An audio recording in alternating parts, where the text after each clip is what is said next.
Welcome back for a new edition of Video Game Pickups. This is going to be a special retro edition. So with that said, let's get to it. First up is a game I recently picked up for $1 on eBay. Just so I can do a first time reaction in the future sometime when I decide to try out Rise of the Robots. Known for being one of, if not the worst fighting game of all time. We'll see if it's deserving of the title or not, and I'll find out firsthand. And it shows in the background KI music, but this is the first of a retro edition I'm doing. And of course there we have the logo for Acclaim. Next up we have some, I've been wanting to get my hands on again, an original model Game Shark. This is only works for the Model 1 PS1.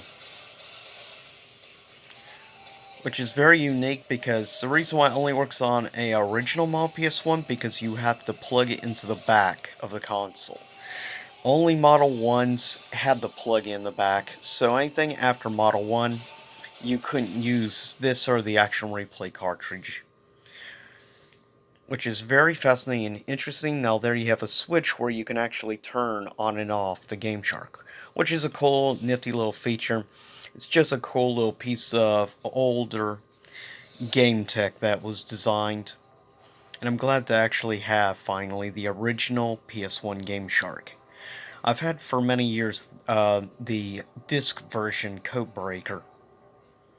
But I'm glad to finally have this. And gain it for super cheap as well was nice. Next, we're going to the PS1. Some games I bought, 3 games off of one seller on eBay. I won all the auctions and paid almost nothing for the games. First up, we have Miss Patman Maze Madness, which was the first 3D Miss Patman game. Sadly, comes off, which is probably one of the reasons it was so cheap.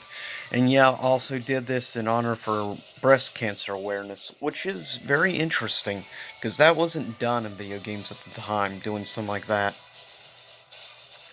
But I've actually never played Miss Patman Maze Madness, though it plays more like a traditional Patman game, more so than like Patman World. It's just like updated versions, plus you can even play like original Miss Patman also on here, which is actually really cool. Next up we have also the 3 games I picked up from the store. 20th anniversary for the 20th anniversary at the time, Patman World.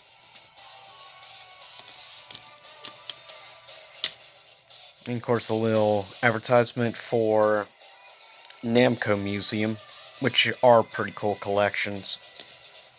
And there we see the ghosts on the cover of the disc.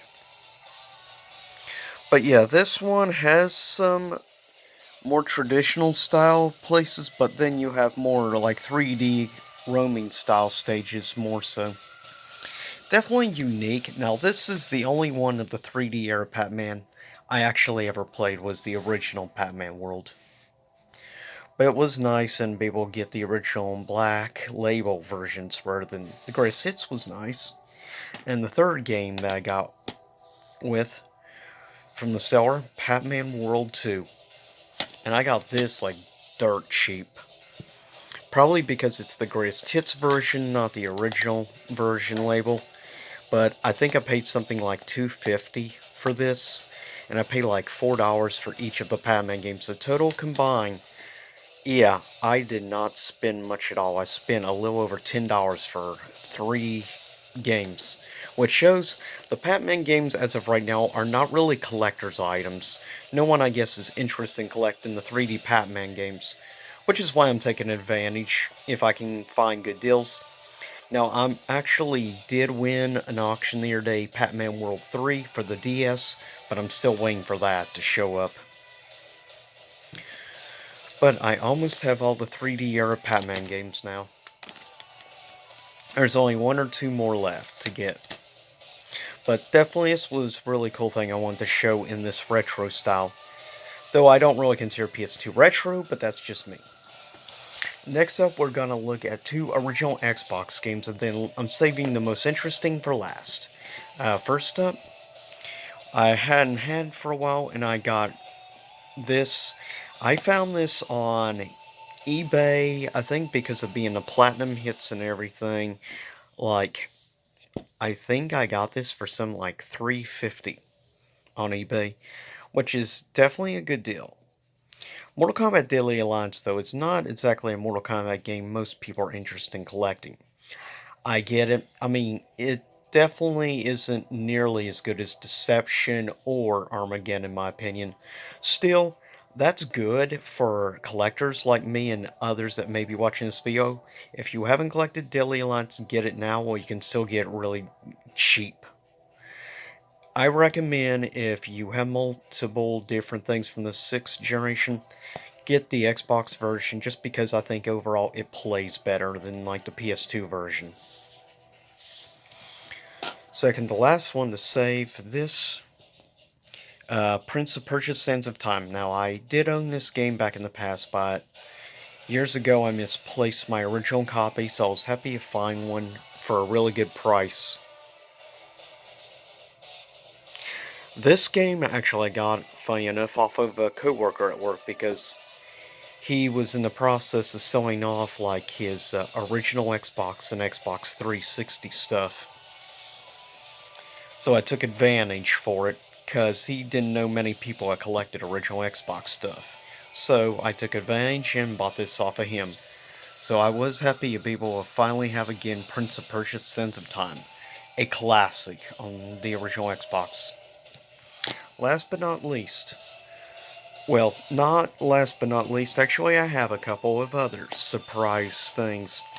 First up, don't pay attention to that because that's from years ago, given GameStop hasn't sold GameCube for a long time. But the first is Robots, based off the animated film Robots, which is definitely interesting. Now, I've heard for the most part this game is not that good overall. But then again, movie tie-in games aren't usually the greatest. There's only those exceptional few.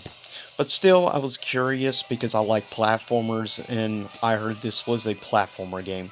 So, since I was able to get super cheap in a bundle of 2 GameCube games, I got this and one other one together. And the other one I got with it, Shadow the Hedgehog. And of course, obviously, player's choice, so not as expensive. Pretty cheap, actually. Compared to other GameCube Sonic games, this is by far one of the cheapest. Plus, I've never actually played Shadow the Hedgehog, so I'm definitely curious to give it a shot. This was the biggest one, though, for me to get my hands on, was Sonic Adventures 2 Battle, which is considered somewhat a little bit of an improved version of Sonic Adventures 2, which is definitely an interesting game. Plus, I like how you could also use the Game Boy Advance with some games like this. So yeah, it was nice to get a couple more Sonic games in my collection. Last but not least, the very special thing I wanted to show you, complete in box, Bandai WonderSwan, a Tekken game that was developed for the Bandai WonderSwan. I didn't even know about this until recently. I started looking into what kind of fighting games were available on the Bandai WonderSwan, and this was one of the ones that popped up. And this was actually very cheap compared to some WonderSwan stuff. This is actually very cheap. I'll just quickly show this, the inside, what it looks like, and then I'll cut up this vlog. Hopefully you enjoyed the KI music. But I like this nice little small box. I just like it. Plus the cartoon animation. It makes sense that this would be released on the WonderSwan, given Bandai made WonderSwan and makes Tekken. Now here, of course, you see just a little booklet of some basic info and a little mail-in thing. Then you have this, and I like the fact that they actually even included a special protective case for the WonderSwan cartridges,